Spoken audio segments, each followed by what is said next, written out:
Hello बच्चों, स्वागत है आपका हमारे YouTube channel UP board Hindi 2022 में।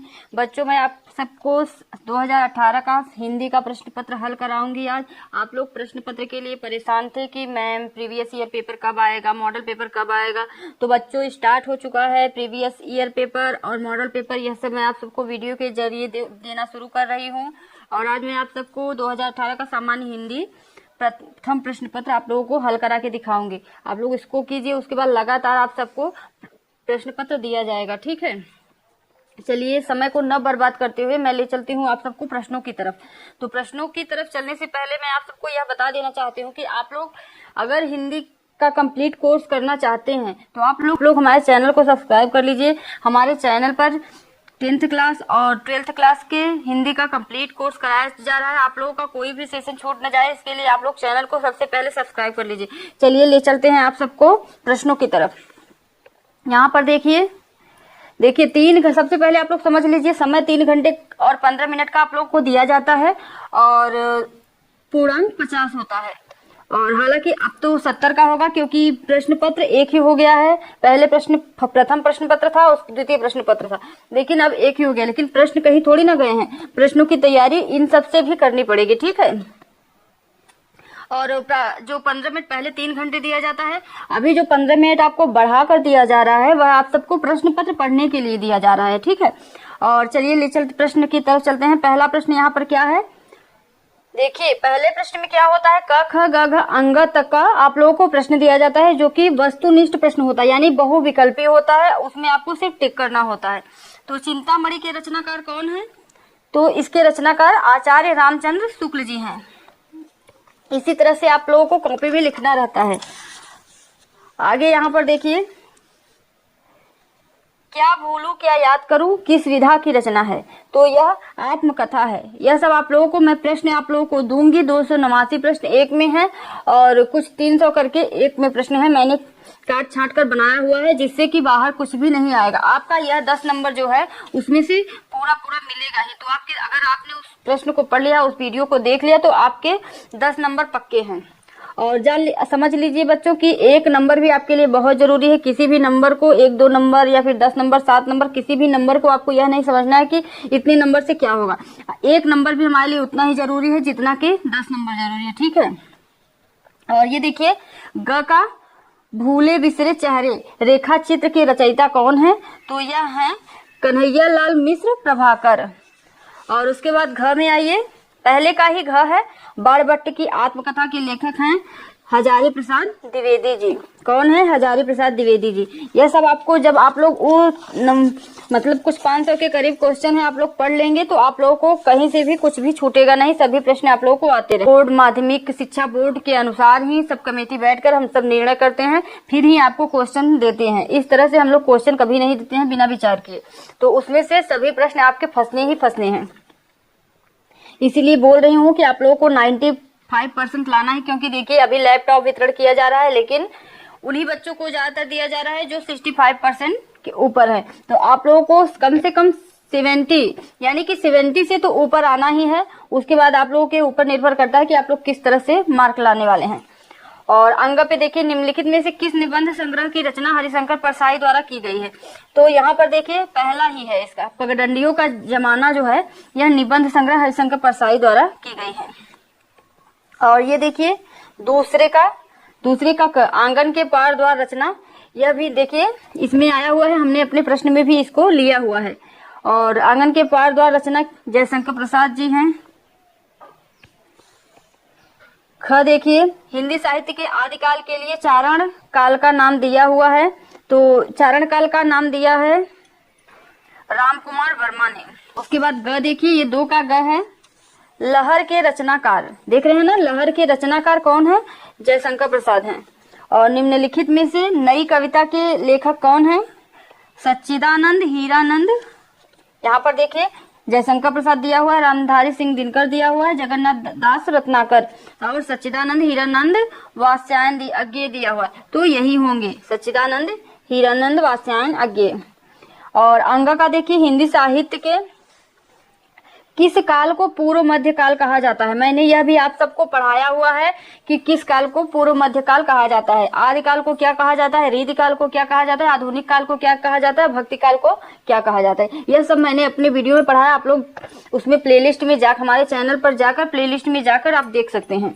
तो ये देखिए, पूर्व मध्य काल भक्ति काल को कहा जाता है।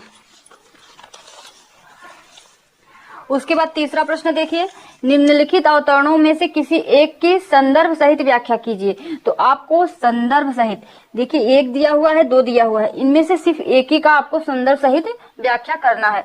लेकिन बच्चों पहले संदर्भ सहित व्याख्या करने के लिए दिया जाता है, अब प्रश्न उत्तर दिया जाता है। तो आपको इसको भी एक ही करना है, ध्यान रखिएगा। सबसे पहले आप लोग ये पढ़ेंगे, प्रश्न पढ़ेंगे, उसमें क्या कह रहा है, एक दो जो भी कहेगा वह आपको करना है। +5, तो इसके लिए आपको 2 नंबर संदर्भ के लिए दिए जाते थे और 5 नंबर व्याख्या के लिए दिए जाते थे। चलिए आगे चलते हैं। और इसमें देखिए ख भी होता है, ख का भी करना होता है।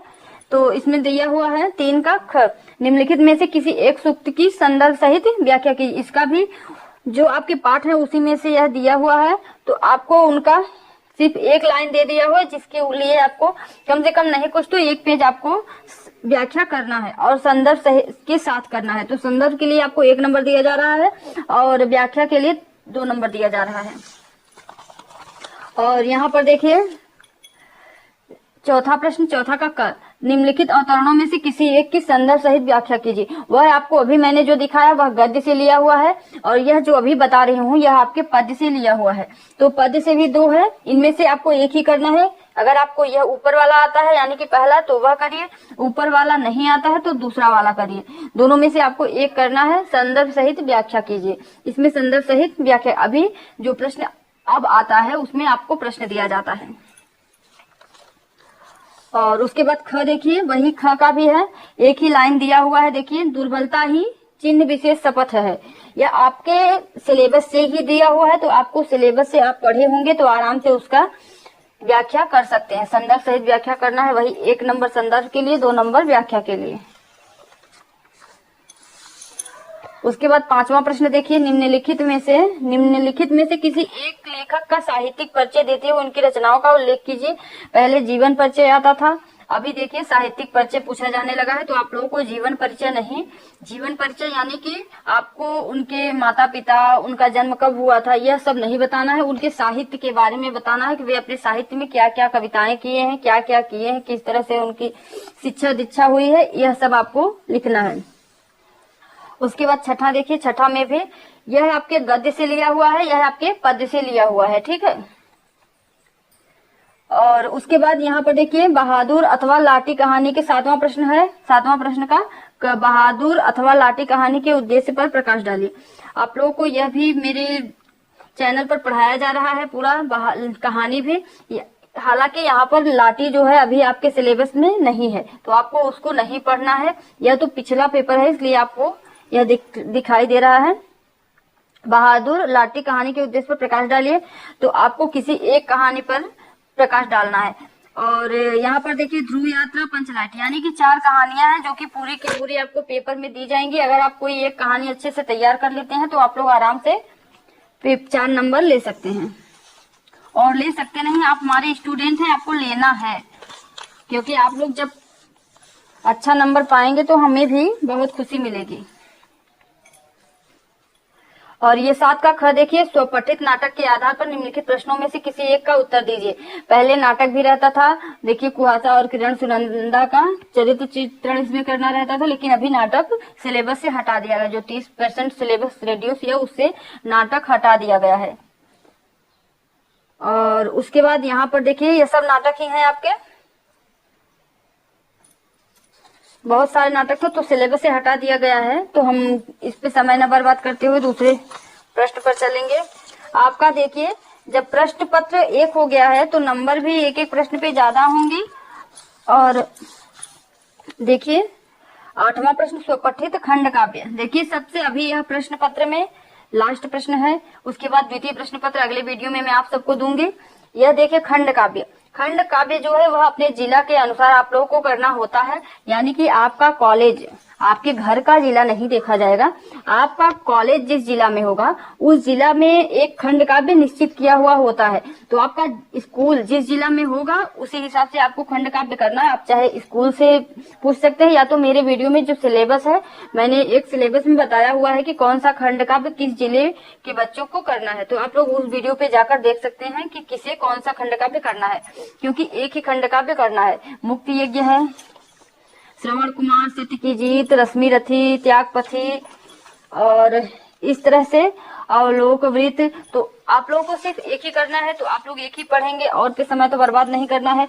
और बहुत सारे बच्चों को क्या होता है कि खंड काव्य का पता नहीं रहता है और दूसरा खंड अपने जिला के अनुसार खंड काव्य नहीं तैयार कर पाते हैं, दूसरा खंड काव्य तैयार किए रहते हैं, परीक्षा में जाकर लिखते हैं और लेकिन उनका नंबर काट दिया जाता है, क्योंकि आप जिले के अनुसार सही नहीं लिखेंगे खंड काव्य तो आपका नंबर काट दिया जाएगा। इसके लिए आप पहले ही, मैं अपने वीडियो में हमेशा खंड काव्य के बारे में बताती रहती हूँ कि आप लोग अपने जिला के अनुसार निश्चित कर लीजिए कि आपको कौन सा खंड काव्य करना है। तो आपको मेरा वीडियो कैसा लगा? अगर अच्छा लगा हो तो लाइक कीजिए और कमेंट कीजिए, और जिन बच्चों को, जो भी आपके दोस्त भाई बहन जो भी हों, उन्हें आप शेयर कर दीजिए ताकि वह भी इसकी जानकारी ले सकें। और मेरे अगले वीडियो में मैं आप सबको कल या परसों तक मैं आप सबको सेकंड पेपर की जानकारी दे दूंगी और उसके बाद मेरे चैनल पर लगातार आप सबको प्रश्न कोई जानकारी देती जाऊंगी मैं आप सबको। धन्यवाद बच्चों।